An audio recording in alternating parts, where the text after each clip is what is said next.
सोचिए, दुनिया के दो सबसे बड़े लोकतंत्र, एक सुपर पावर और दूसरा एक उभरती हुई शक्ति, आज एक दूसरे के साथ एक ट्रेड वॉर में उलझे हुए हैं। तो आज अमेरिका और भारत के बीच तनाव की इसी उलझी हुई कहानी को समझने की कोशिश करते हैं। तो सवाल ये है कि आखिर ऐसा क्यों है? इस झगड़े की जड़ में है ट्रेड को देखने के दो बिल्कुल अलग अलग नजरिए। ये सिर्फ पैसों का खेल नहीं है, ये राष्ट्रीय पहचान और अस्तित्व की लड़ाई है।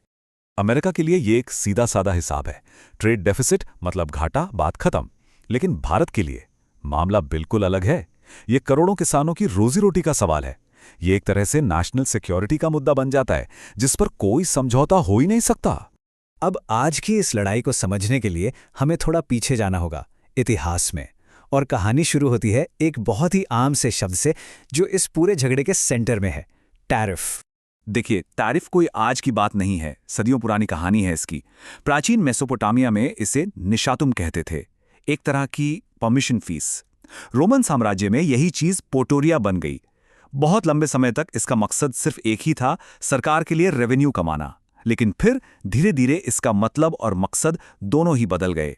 और फिर आया 18वीं सदी में एक बड़ा ट्विस्ट। टैरिफ अब सिर्फ टैक्स नहीं रहा, ये बन गया एक हथियार। इसी को कहते हैं प्रोटेक्शनिज्म। मतलब अपने घर के उद्योगों को, अपने बिजनेस को बाहर की कंपटीशन से बचाने के लिए एक दीवार खड़ी कर देना। और ये जो प्रोटेक्शनिज्म का आइडिया था, ये 1930s के दशक में पूरी तरह से बेकाबू हो गया। देशों ने एक दूसरे पर टैरिफ लगाने शुरू कर दिए और नतीजा बहुत भयानक था। पूरी दुनिया का ट्रेड 66% तक गिर गया और इसने उस दौर की महामंदी को, द ग्रेट डिप्रेशन को, और भी ज्यादा गहरा बना दिया। इस तबाही से दुनिया ने एक बहुत बड़ा सबक सीखा। एक नया सिस्टम बनाया गया और इस सिस्टम का सबसे जरूरी नियम था मोस्ट फेवर्ड नेशन या MFN। अब इसका मतलब बड़ा सीधा है, कोई फेवरेट नहीं होगा। अगर आप एक देश को ट्रेड में कोई छूट देते हैं तो वही छूट आपको बाकी सभी मेंबर देशों को भी देनी पड़ेगी। तो चलिए अब कहानी को वापस लाते हैं अमेरिका और भारत के रिश्ते पर। एक ऐसा रिश्ता जो हमेशा से बड़ा कॉम्प्लिकेटेड रहा है। कभी बहुत गहरी दोस्ती तो कभी बहुत गहरा शक। 1950 और 60 के दशक में भारत एक बहुत बड़े खाद्य संकट से जूझ रहा था। तब मदद के लिए उसने अमेरिका के साथ एक समझौता किया, PL 480 समझौता। इस डील के तहत अमेरिका से गेहूं भारत आने लगा, जो उस वक्त एक लाइफलाइन जैसा था। लेकिन ये मदद, कहते हैं ना, कड़वी गोली की तरह थी। गेहूं की क्वालिटी इतनी खराब थी कि कई रिपोर्ट्स में कहा गया कि ये सिर्फ सूअरों के खाने लायक है, इंसानों के नहीं। पर असली कीमत तो कुछ और ही थी। इस डील ने भारत को एक ऐसी हालत में पहुंचा दिया था जहां अमेरिका उसकी फूड सप्लाई को कंट्रोल कर सकता था।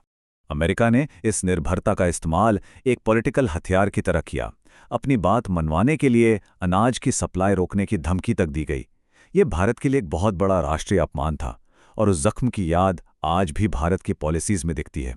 उसी दिन से भारत ने ठान लिया कि चाहे जो हो जाए, खाने के मामले में आत्मनिर्भर बनना ही होगा। और इतिहास का यही जख्म हमें सीधे आज के झगड़े की जड़ तक ले आता है, और वो है एग्रीकल्चर। इस पूरे गतिरोध को समझना है तो ये जानना बहुत जरूरी है कि अमेरिका और भारत के खेती करने के तरीके और सिस्टम में जमीन आसमान का फर्क है। देखिए, एक तरफ है अमेरिका का इंडस्ट्रियल एग्रीकल्चर, बड़े बड़े फार्म्स, लेटेस्ट मशीनें और सरकार से मिलने वाली भारी सब्सिडी। और दूसरी तरफ हैं भारत के करोड़ों छोटे किसान, जो आज भी अपने छोटे छोटे खेतों पर पारंपरिक तरीकों से खेती करते हैं। तो ये साफ है कि ये बराबरी की टक्कर तो बिल्कुल नहीं है। तो भारत अपने खेती के बाजार क्यों नहीं खोलना चाहता? इसकी कई वजह हैं। ये सिर्फ एक ट्रेड का मामला नहीं है। ये किसानों की आजीविका, पर्यावरण, अपनी संस्कृति और जाहिर है राजनीति का एक बहुत ही उलझा हुआ जाल है। और इसीलिए एग्रीकल्चर भारत के लिए एक लक्ष्मण रेखा है जिसे वो पार नहीं कर सकता। और इस डर के पीछे एक बहुत बड़ी वजह है मॉन्सेंटो की BT कॉटन की कहानी। ये एक डरावनी मिसाल है। वादा किया गया था कि फसल 3 गुना हो जाएगी, लेकिन हुआ क्या? किसान पूरी तरह से एक विदेशी कंपनी पर निर्भर हो गए। हर साल महंगे बीज, महंगे केमिकल, और किसान कर्ज के जाल में फंसते चले गए। इस अनुभव ने भारत को एक बहुत कड़वा सबक सिखाया कि अपनी फूड सप्लाई का कंट्रोल किसी और के हाथ में देने का अंजाम क्या हो सकता है। अब जरा इस आंकड़े पर गौर कीजिए। भारत की करीब करीब आधी आबादी अपनी रोजी रोटी के लिए सीधे तौर पर खेती पर निर्भर है। ये सिर्फ एक इकोनॉमिक सेक्टर नहीं है, ये करोड़ों लोगों के लिए जीने का तरीका है, उनके समाज का आधार हैं। तो भारत तो अपने एग्रीकल्चर के मुद्दे पर अड़ा हुआ है और इस वजह से अमेरिका ने दबाव और बढ़ा दिया है। नतीजा ये है कि आज दोनों देश एक ऐसी जगह पर खड़े हैं जहां से न पीछे जाने का रास्ता है न आगे बढ़ने का। और ये पूरा मामला एक जैसे को तैसा वाले खेल में बदल गया है। अमेरिका टैरिफ लगाता है तो भारत भी जवाब में कोई कदम उठाता है और ये सिलसिला चलता रहा और आज नतीजा ये है कि कई भारतीय सामानों पर 50% तक का भारी भरकम टैरिफ लग चुका है। और इन टैरिफ्स का असली असर क्या है, ये चार्ट दिखाता है। अनुमान यह है कि अमेरिका को होने वाले भारत के आधे से भी ज्यादा एक्सपोर्ट्स पर इन टैरिफ्स की मार पड़ रही है।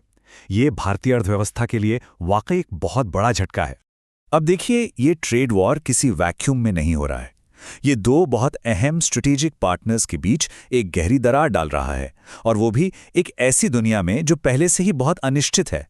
तो आखिर में सवाल यही बचता है, क्या ये दोनों देश इस बदलते हुए ग्लोबल माहौल में इस तरह के लंबे गतिरोध का जोखिम उठा सकते हैं?